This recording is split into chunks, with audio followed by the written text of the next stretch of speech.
Hi అండి. మన వంకాయ నిల్వ పచ్చడి ఎలా పెట్టుకోవాలో చెప్తాను నేను. ఈరోజు చాలామంది అన్ని రకాల పచ్చళ్ళు పెట్టుకుంటున్నారు. ఇది ఏం కాదు, వంకాయ చాలామంది ఇష్టపడతారు. దీన్ని ఇలా కూడా తినొచ్చు అనమాట. మనం ఇంట్లో తయారు చేసుకొని ఇలాగ చిన్న చిన్న వంకాయలు తీసుకొని చక్కగా నీట్గా కడిగేసి ఆరపెట్టుకొని మొత్తం వాటర్ అంతా ఆరిపోయేంత వరకు కొంచెం డ్రై అయ్యే వరకు ఆరిపెట్టి ఆరిన తర్వాత ఈ వంకాయని ఈ విధంగా కోసుకొని మనం ఇలా బాయిల్ చేసుకోవాలన్నమాట. చూడండి ఎలా ఎగుతున్నాయో. ఇలా మనం ఇలా చిన్న చిన్న 2 వాయిలుగా పెట్టుకొని ఈ 30 కిలో వంకాయలండి ఇవి.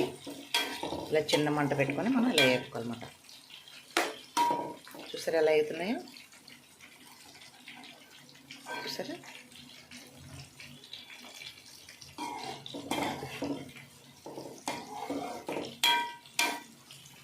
చక్కగా ఎలా వేపుకున్న తర్వాత పచ్చడి ఎలా కలుపుకోవాలో మీకు చూపిస్తాను.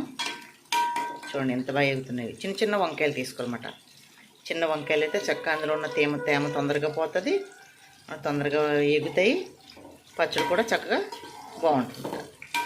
అసలు విడిపో వంకాయలు. చూడండి ఇక్కడ ఎలా ఉన్నాయో, సేమ్ పచ్చడిలో కూడా అలానే ఉంటాయి. పెట్టుకోవచ్చు, ఏదైనా పెట్టుకోవచ్చు. ఈ పచ్చడి అనే కాదండి, ఎన్ని రకాల పచ్చళ్ళనే పెట్టుకోవచ్చు. పెట్టుకునే విధానాన్ని బట్టి ఉంటుంది అన్నమాట. అలాగా ఫ్రిడ్జ్ అందుబాటులో ఉంటుంది కాబట్టి మనకి ఫ్రిడ్జ్లో పెట్టుకుంటే పాడవదని మనకే తెలుసు కాబట్టి ఇది ఫ్రిడ్జ్లో పెట్టుకుంటే ఉంటుందన్నమాట. చూడండి వంకాయల్లో వేగిపోయాయి మనకి. చూడండి చక్కగా వంకాయలు ఎలా వేగిపోయి చూసారా? ఇప్పుడు మనం అల్లం వెల్లుల్లి పేస్ట్ కొంచెం తగినంత, ఇంత అంతనేమి కాదు, మనకు తగినంత ఎంత కావాలితే అంత వేసుకొని కొంచెం ఇలాగా ఆల్రెడీ వేసాను మీకు. ఇలా వేగుతుంది. ఇలా కొంచెం వేగిపోయిందండి ఇది ఆల్రెడీ. మనం అల్లమే నేను చింతపండు గుజ్జు కొంచెం పేస్ట్ చేసుకొని ఉడకబెట్టి పెట్టుకుంటాను అనమాట. ఆల్రెడీ నేను పచ్చళ్ళు పెడతాను. బయట కాలేజీలకి హాస్టల్స్కి మన దగ్గర తీసుకెళ్తారు. ఇది కొంచెం చింతపండు గుజ్జు మనం చేసుకొని ఆల్రెడీ ఉడకబెట్టుకొని పక్కన పెట్టిందనమాట. కొంచెం ఇందులో ఏమైనా తేమ ఉంటే ఈ ఆయిల్లో మొత్తం తేమ అంతా వచ్చేస్తామన్నమాట. ఒక 2 స్పూన్లు కొంచెం వంకాయలో కొంచెం పులుపు ఉంటే బాగుంటుంది అన్నమాట. వేసుకొని కొంచెం ఉప్పు పెట్టండి. నిమిషం ఎలా అనుకుంటే ఇందులో ఉన్న తేమ అది వచ్చేస్తుందన్నమాట. మనం వంకాయ ఏదైతే వేపిన ఆయిల్ ఉందో ఆ ఆయిల్లోనే వేపుతున్నమాట ఇవి. చూడండి కొంచెం తేమ ఏదైనా ఉంటే మనకి ఈ రూపంగా కొంచెం కొద్దిగానే వేసుకుంటే బాగుంటుంది. ఇప్పుడు మనం ఇందులో చూడండి అందులో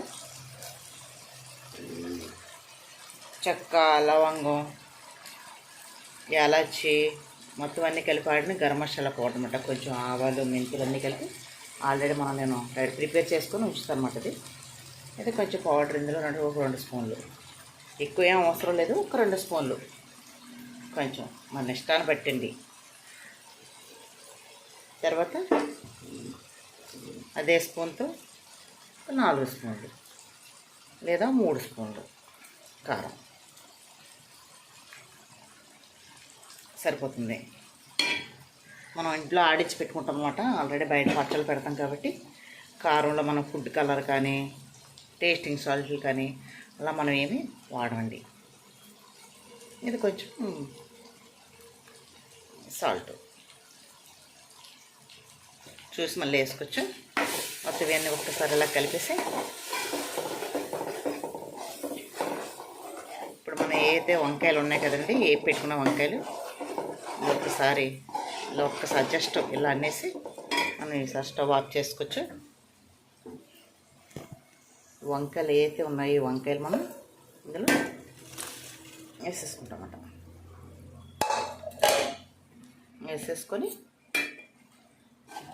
నీట్గా చక్కగా ఇలా దాని నిమ్మరసం అది ఏం పెట్టుకొని అవసరం లేదండి. ఎందుకంటే ఆటోమేటిక్గా మనం ఏదైతే ఆల్రెడీ వేసాం కదా, చింతపండు గుజ్జు చేసాం కాబట్టి అంతా ఆటోమేటిక్గా కలిసిపోద్ది ఇదంతా కూడా.